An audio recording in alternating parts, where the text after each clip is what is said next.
Este programa foi possível graças às doações da Fundação Família Ashton, de Dorothy Nilsson, e do Centro Laura F. Willis de Estudos do Livro de Mormon, o Instituto Neil A. Maxwell de Estudos Religiosos, com o Departamento de Educação Religiosa da Universidade de Brigham Young e a BYU Broadcasting.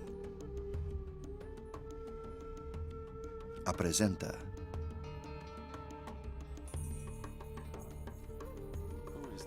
Quem é este homem da antiguidade que se encontra na encruzilhada da história? É ele um grande mestre, um revolucionário, um profeta?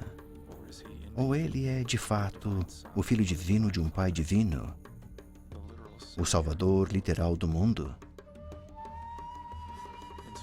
Ao tentar responder a essas perguntas, vários estudiosos descartam a parte divina e a separam do Jesus da história, o mortal, do Jesus da fé, o Filho de Deus. Atualmente, os estudiosos santos dos últimos dias tentam combinar história e fé, erudição e revelação moderna, a fim de obter uma compreensão mais completa sobre quem Jesus foi, quem ele é.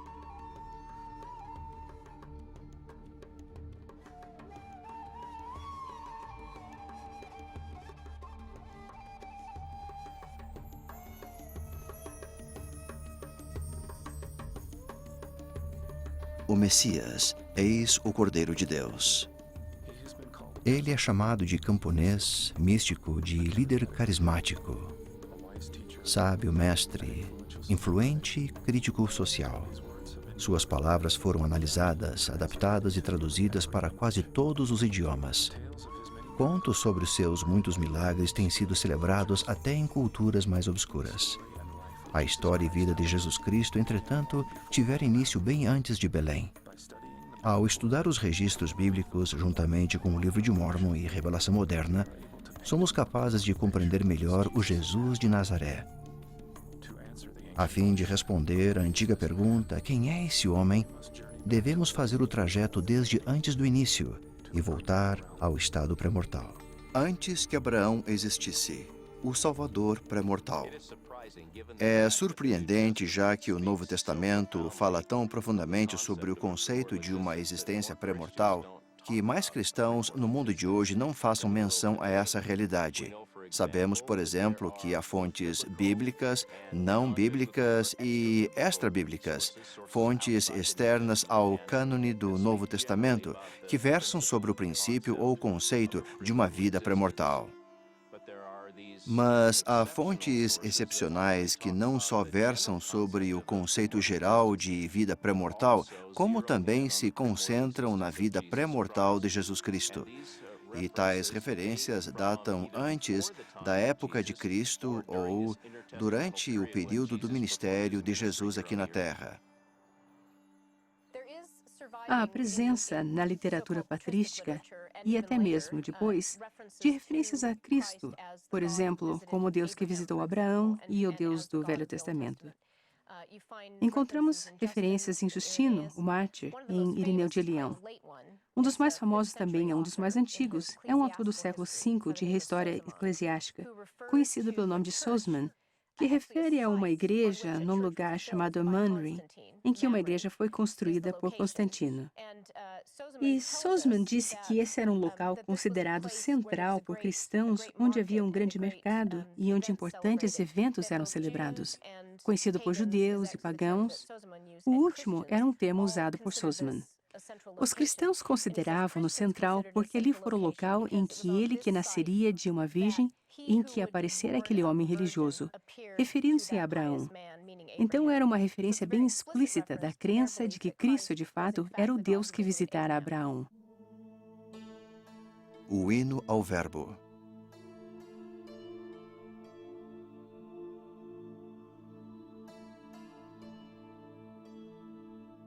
No princípio era o Verbo, e o Verbo estava com Deus, e o Verbo era Deus. João, capítulo 1, versículo 1. O prólogo do Evangelho de João, os versículos 1 a 18 do capítulo 1, é com frequência conhecido como o hino ao Verbo. Um hino porque é diferente em estilo e estrutura do resto do texto. é de fato arranjado em dísticos, quase como se fosse um poema hebreu, apesar de que foi escrito em grego. Contudo, o contexto talvez seja mais importante que a forma. En arche en hologos, kai hologos en pros ton theon, kai theos en hologos. No princípio era o Verbo, e o Verbo estava com Deus, e o Verbo era Deus.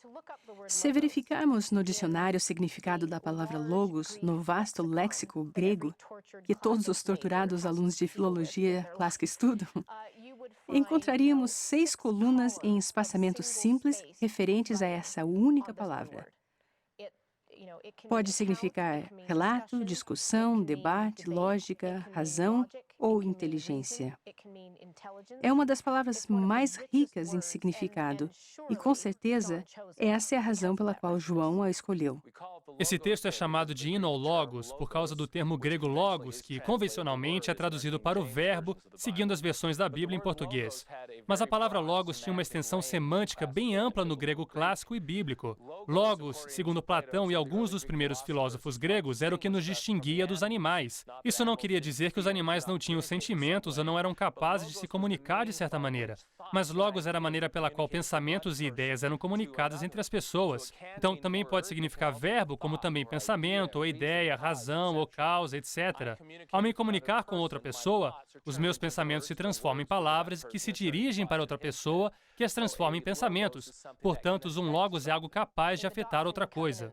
Em Doutrina e Convênios, há termos bem semelhantes àqueles usados por João para descrever Cristo. E, na verdade, é o testemunho de João que se encontra proferido lá. Assim, lerei apenas um pequeno trecho que se encontra na seção 93 de Doutrina e Convênios. O início está no versículo 6, que diz: E João viu e testificou a plenitude de minha glória, e a plenitude do testemunho de João será revelada posteriormente. E ele, isto é, João, testificou, dizendo: Vi sua glória, que ele era no princípio, antes de o mundo existir. Portanto, no princípio era o Verbo, pois ele era o Verbo, sim, o mensageiro da salvação, a luz e o Redentor do mundo, o Espírito da verdade, que veio ao mundo, porque o mundo foi feito por ele, e nele estava a vida dos homens e a luz dos homens. Então, o que João nos diz é confirmado e acrescentado na revelação contida nas Escrituras modernas. Ela diz, essencialmente, que Deus existiu e que Deus começou a interagir ou a comunicar com algo mais amplo por meio desse logos, que com certeza passamos a compreender como o unigênito do Pai. Também possuem várias ressonâncias interessantes no livro de Gênesis, porque o início de Gênesis faz um relato da criação, dizendo: no princípio disse Deus, haja luz. Foi o ato da fala que causou o surgimento da luz. Assim, um leitor astuto faria a associação, pressentiria o eco na expressão o verbo, que vem do grego em João 1:1. E é claro, tanto na tradução grega do Gênesis, como no original em hebraico, ambos têm o sentido de logos. Também há um trecho interessante no livro de Hebreus. Nessa passagem do capítulo 1, o autor diz que Deus falou muitas vezes e de várias maneiras ao seu povo de Israel por meio de profetas. E então ele faz uma analogia surpreendente. A nós falou-nos nestes últimos dias pelo Filho, a quem constituiu o herdeiro de tudo, por quem fez também o mundo. Algumas traduções dizem universo, como a Nova Versão Internacional. Outras usam outros termos, mas a ideia é que o Jesus que transmite a palavra de Deus, na época em que aquela carta foi escrita, é o mesmo Jesus que foi o Criador do mundo e do universo.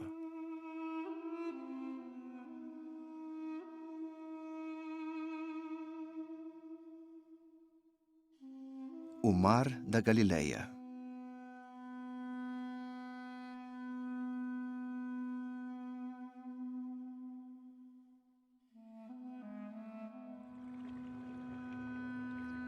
Galileia. O Mar da Galileia. Nossa, como adoro visitar esse lugar, a Galileia. Até mesmo o nome relembra inúmeras histórias do Novo Testamento que adoro. De Jesus, andando ao longo da costa e chamando os pescadores que jogam suas redes ao mar. Vem e segue-me.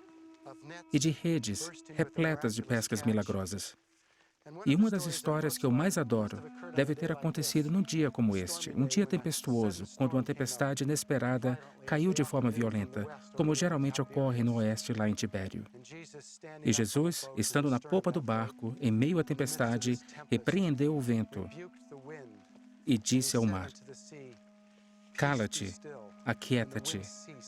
E o vento se aquietou, e houve grande bonança. Marcos então nos relembra da interessante reação dos discípulos quando isso ocorreu.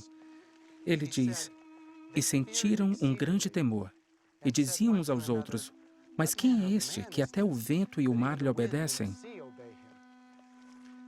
Os discípulos seguiam-no há meses e haviam presenciado Jesus realizar vários milagres: curar o enfermo, dar visão ao cego e até mesmo reviver um homem.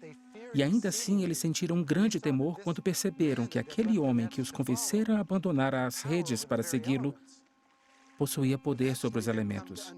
Eventualmente, eles compreenderam que os elementos e toda a criação obedecem a Jesus, porque Ele é o próprio Deus da criação.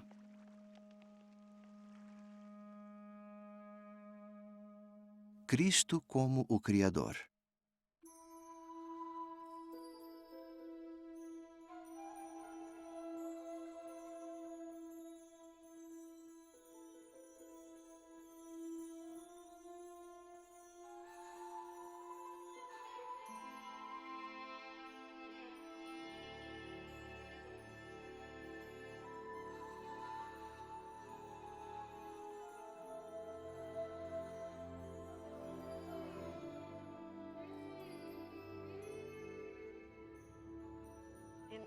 No primeiro capítulo de Colossenses, começando no versículo 12 até o 19, o autor diz que Jesus Cristo é a imagem do Deus invisível, o primogênito de toda a criação.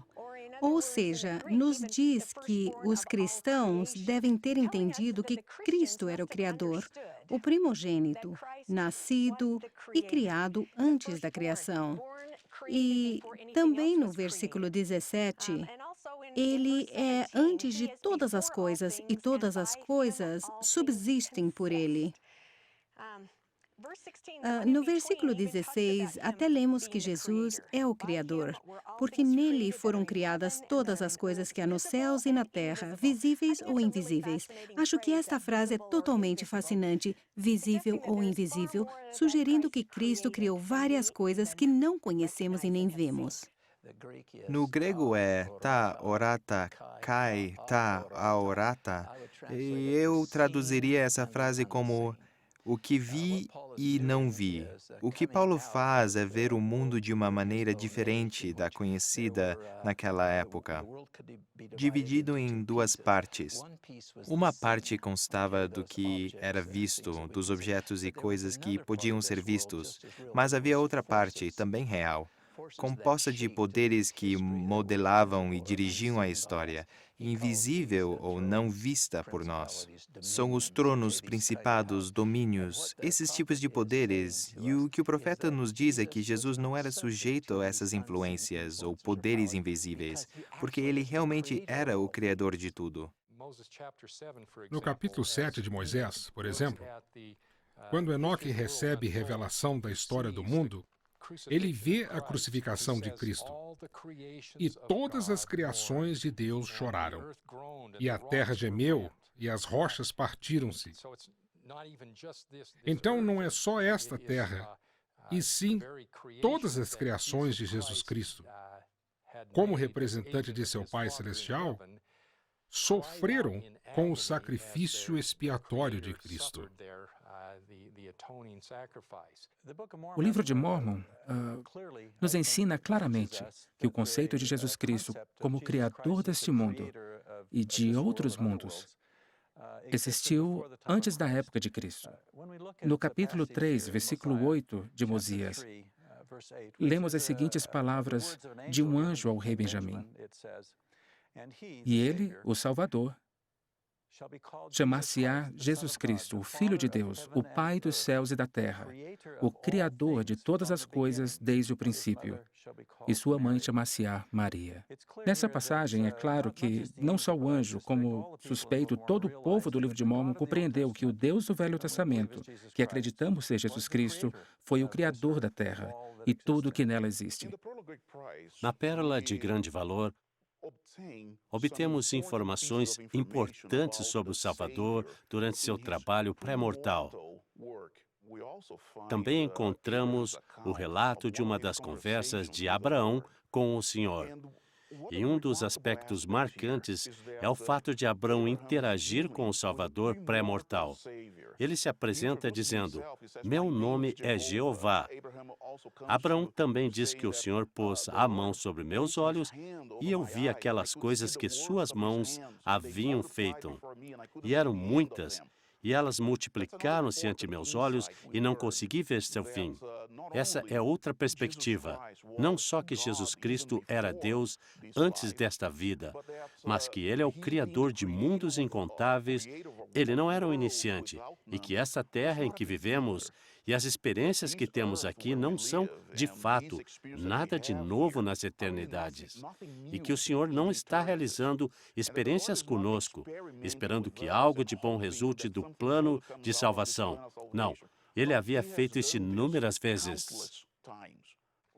Ao usarmos o telescópio Hubble, vemos várias imagens inacreditáveis de inúmeras galáxias que acabaram de ser criadas pelo Salvador.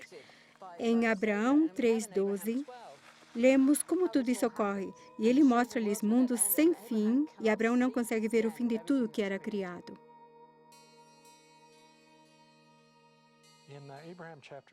No capítulo 3 de Abraão, há uma notável descrição do conselho pré-existente no céu. E esse é o conselho no céu quando os nobres e grandes filhos de Deus se reuniram.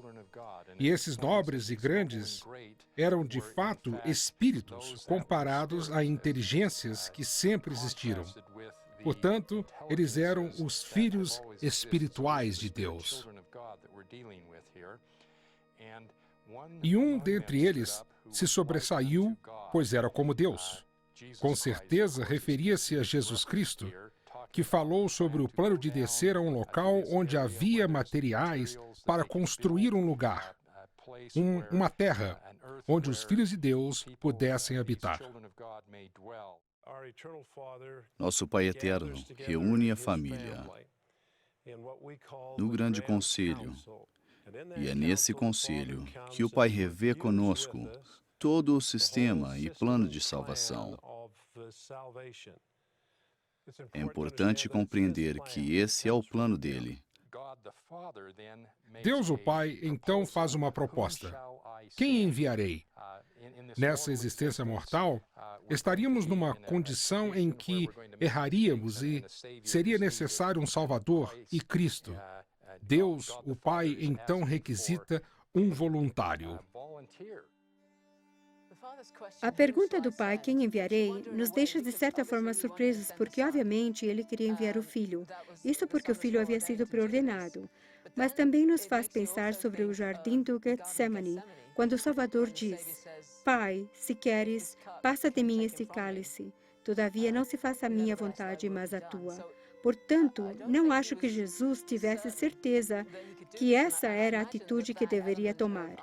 E acredito que o elemento de incerteza foi fundamental para que alguém tomasse sobre si o sacrifício, a grande expiação, o grande sacrifício expiatório. Esse seria um sacrifício bilateral. O pai sacrificaria o filho e o filho seria sacrificado sem ter certeza se seria capaz de tudo suportar. Por outro lado, há Lúcifer, que provavelmente não tinha intenção de tomar a seu cargo o sacrifício. Pelo que sabemos sobre sua personalidade, Lúcifer jamais se colocaria em perigo. Ele queria garantia. E por causa dessas garantias, ele queria toda a glória. A guerra nos céus. E houve batalha no céu, Miguel e os seus anjos batalhavam contra o dragão, e batalhava o dragão e os seus anjos. E nessa linguagem altamente simbólica, reconhecemos que não houve uma batalha convencional com espadas e armas, e sim uma batalha de testemunho, pois era uma guerra de fé. Apocalipse é um livro extremamente simbólico, mas esse simbolismo nos confunde. Isso porque nas visões de João, ele realmente vê coisas que, francamente, são associações impossíveis no mundo real. E o que temos de compreender é que a revelação não foi dada aos olhos, nem a caneta ou o pincel, mas sim a mente. É uma charada que nos força a extrair o sentido da revelação. Satanás é retratado como um dragão ou uma serpente, um simbolismo bem interessante. E, frequentemente, me sinto curioso em saber o significado disso, porque o Senhor usa todo tipo de simbolismo quando está falando. E o grande dragão, com certeza, é um dos símbolos de Satanás, como lemos no versículo 9.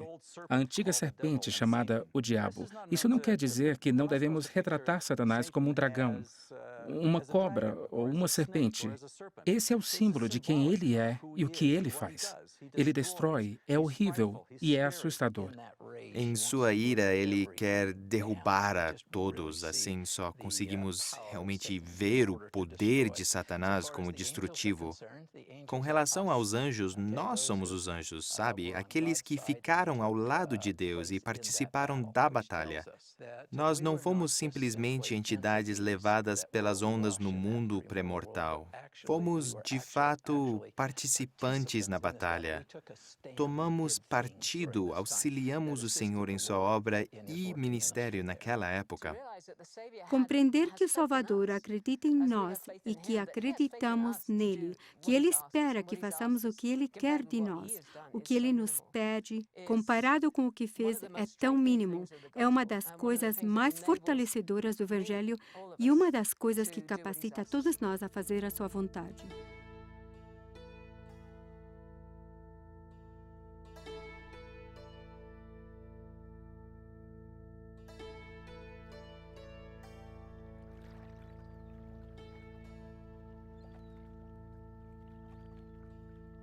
Galileia, próximo a Magdala.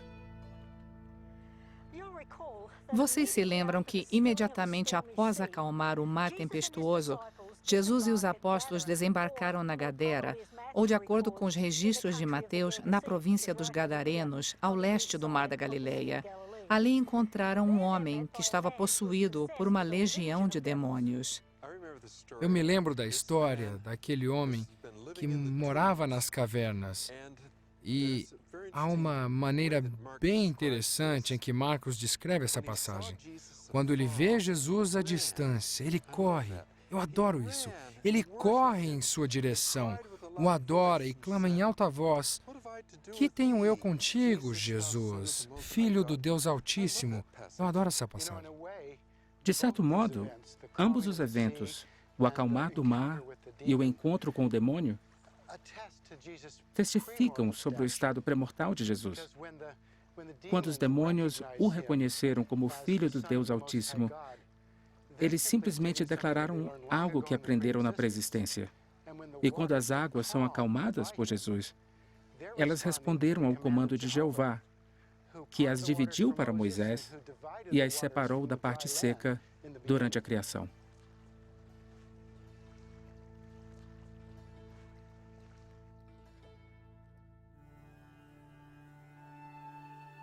Miguel e a batalha no céu. E o dragão não prevaleceu contra Miguel, nem contra a criança, nem contra a mulher que representa a Igreja de Deus, que foi livrada de suas dores e trouxe o reino de Deus e de seu Cristo.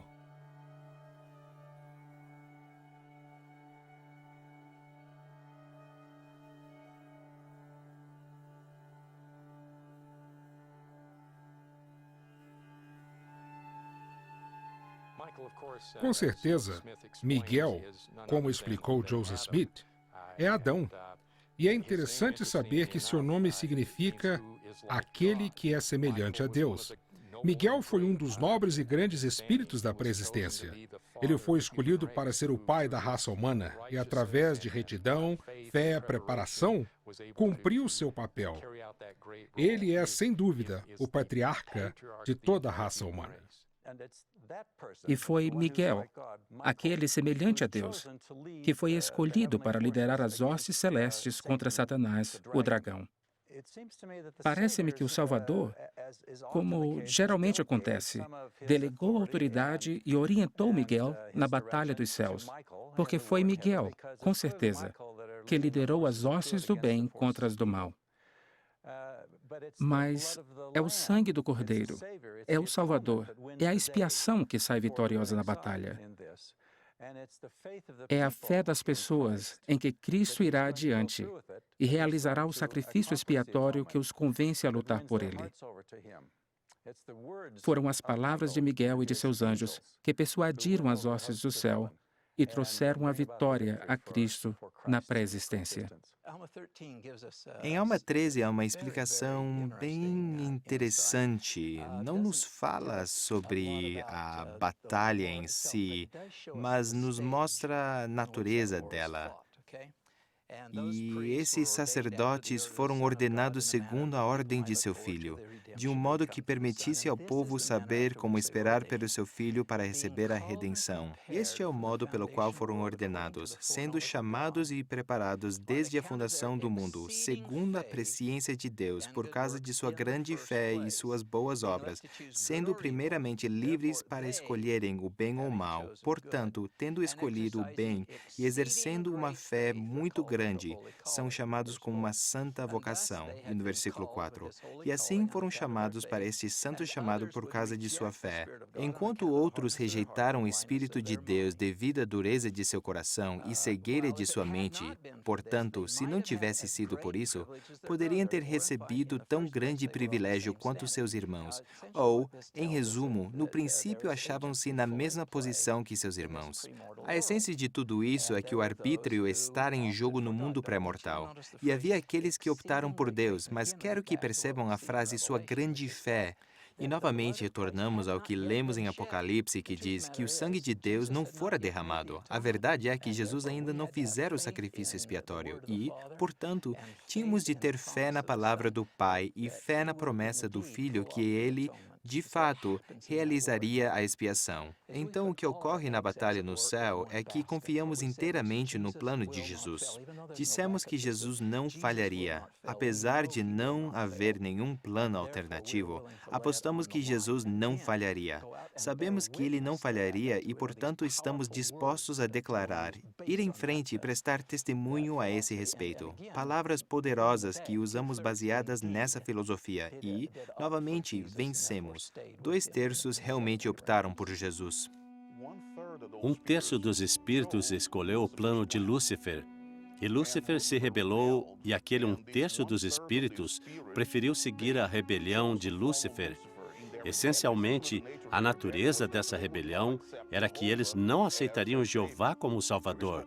Não há um plano B. Portanto, se não aceitasse o plano de Jeová, não obteriam salvação. E é por essa razão que Lúcifer e seus seguidores foram chamados de perdição ou filhos da perdição. Oh, blasfêmia! Oh, soberba! Oh, falsidade! No céu ninguém supunha ouvir tais vozes, principalmente a ti, traidor ingrato, que além de teus iguais tão alto te ergues. E ousas tu, pronunciando ímpio reproche, condenar o decreto sempre justo em que Deus legislou com juramento que a seu único filho, a quem dotara com o cetro real de seu poder insígnia, o joelho dobrariam reverentes dos vastos céus as hierarquias todas confessando o legítimo monarca? John Milton, Canto 5, Paraíso Perdido.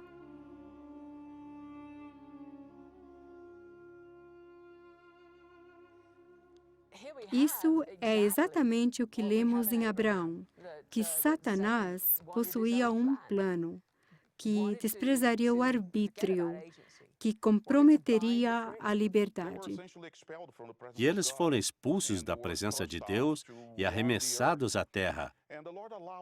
E o Senhor permitiu que ficasse aqui e nos tentassem. A única coisa que podemos deduzir é que aqueles que vivem na terra escolheram o plano do Salvador, que inicialmente foi o plano do Pai. Confiamos que esse era o caminho de volta, ou o único caminho que nos traria de volta à presença do Pai, e que Jeová, de fato, se tornaria o Salvador, e que ele não falharia quando chegasse o momento certo. Cristo, o Jeová.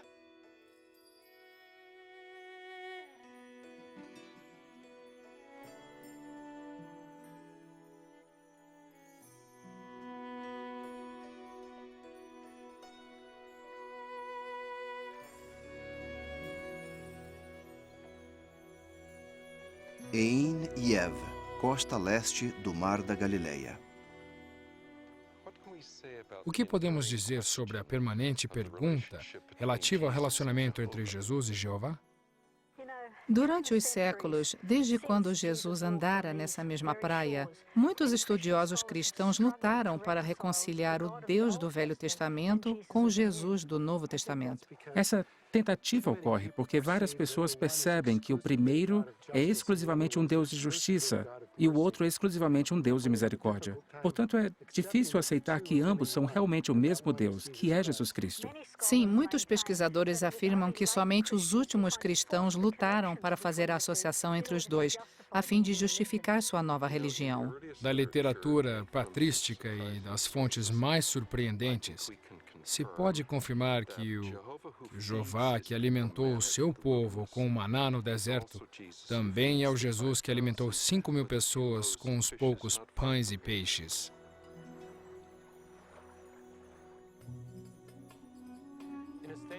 Numa declaração feita por Joseph Smith, o profeta informou que o primeiro milagre de Jesus foi a criação. Parafraseando o Elder Talmage, um milagre não é a violação das leis da natureza, mas é o exercício de leis maiores as quais não compreendemos, a fim de se alcançar uma meta desejada. Isso apoia o hino ao Verbo, que diz que tudo foi criado pela palavra. Mas essa ideia não pertence somente ao hino ao Verbo ou aos escritos de João nos primeiros textos cristãos.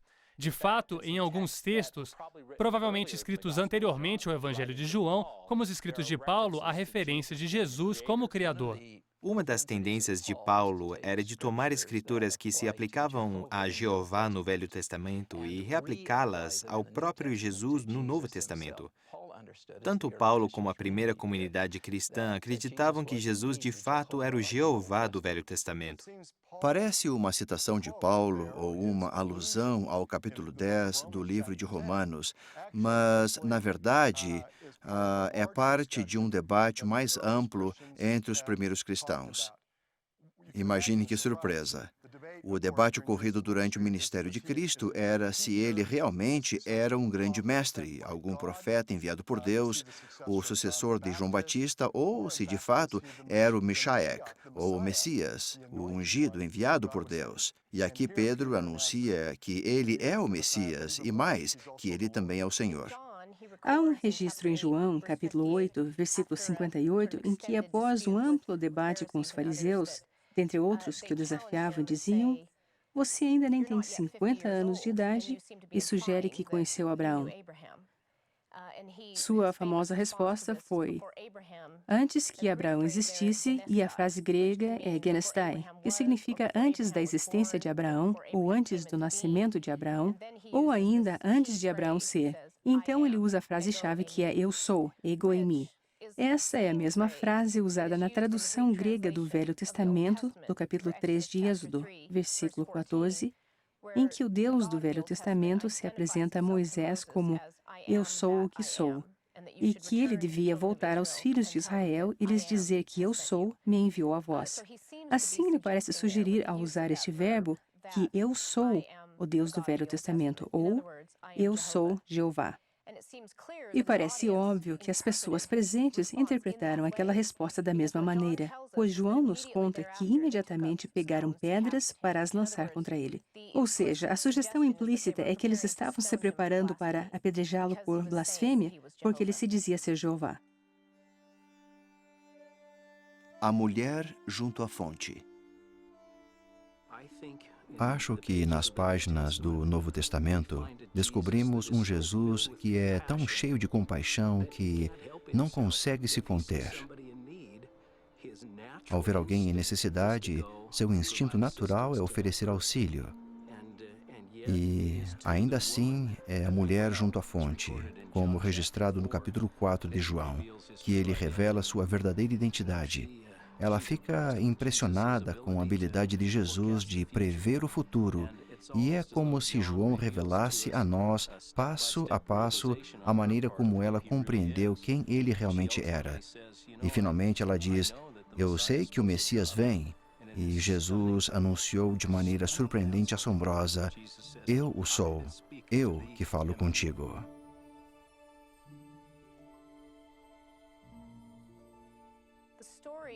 A história da mulher junto à fonte é, a meu ver, um desenvolvimento bastante significativo de vários dos temas centrais de João. Aqui ele se dirige à samaritana e, portanto, ela é vista pela comunidade judaica mais tradicional como um pária. E apesar disso, Jesus se aproxima e se dirige a ela. Além disso, ele também deixa bem claro em sua fala que aquela mulher era pecadora, segundo os preceitos da lei.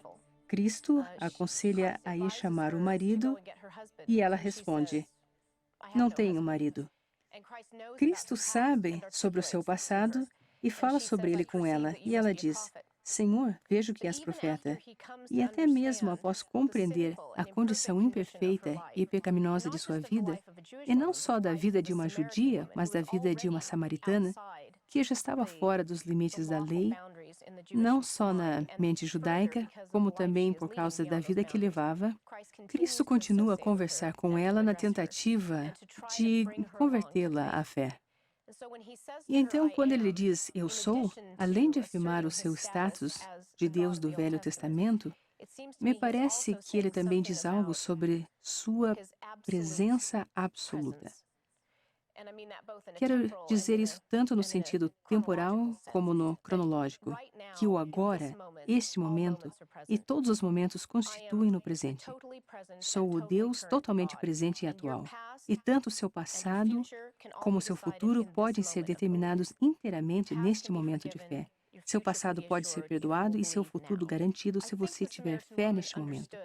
Acho que a samaritana compreendeu e deixou isso bem claro, porque ao sair para informar aos outros sobre ele, diz: "Encontrei um homem que me disse tudo quanto tenho feito.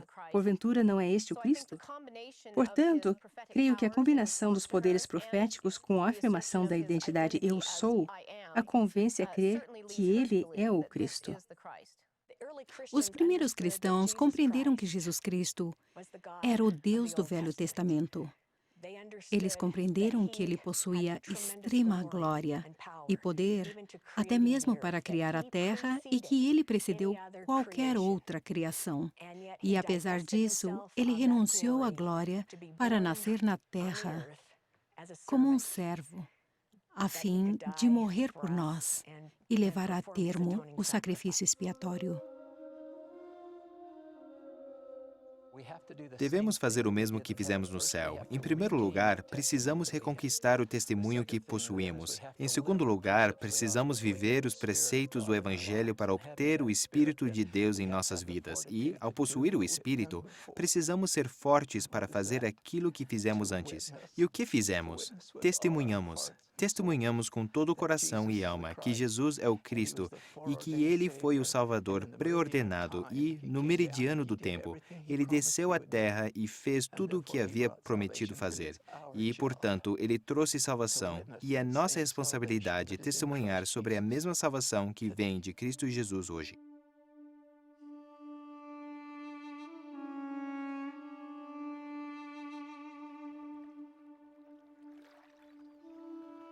Galileia.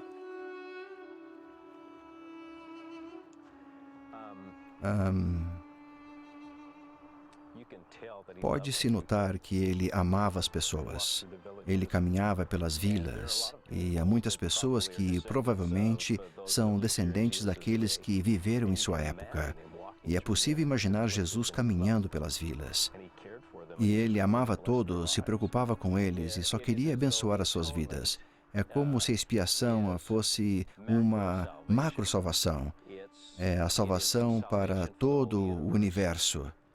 No entanto, quando vocês andarem pelas vilas, terão uma sensação de que é uma micro-salvação, que ele está interessado em cada indivíduo, seus desejos, suas carências, suas necessidades e suas doenças. E o que ele faz é tomar seu tempo para curar cada indivíduo individualmente. E então cada indivíduo efetua a macro-salvação. Na sincera busca para compreender e conhecer o Jesus histórico, o homem mortal, os santos dos últimos dias abraçam as verdades da história de Jesus que precede a fundação do mundo, antes de caminhar pelas ruas da Palestina. Ele foi Jeová do Velho Testamento, que, sob a direção do Pai, criou o céu e a terra e todas as coisas que neles há.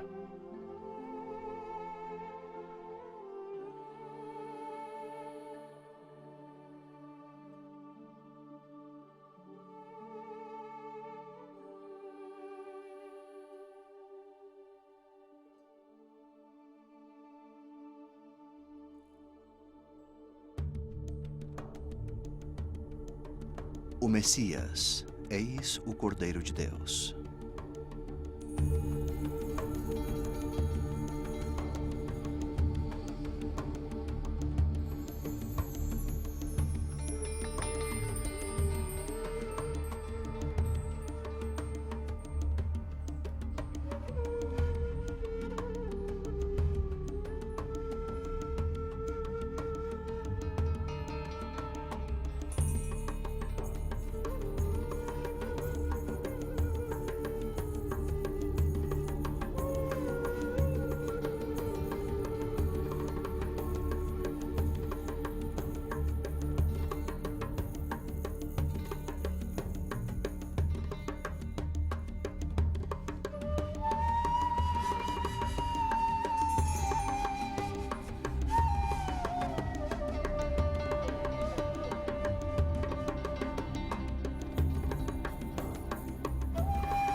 BYU Broadcasting.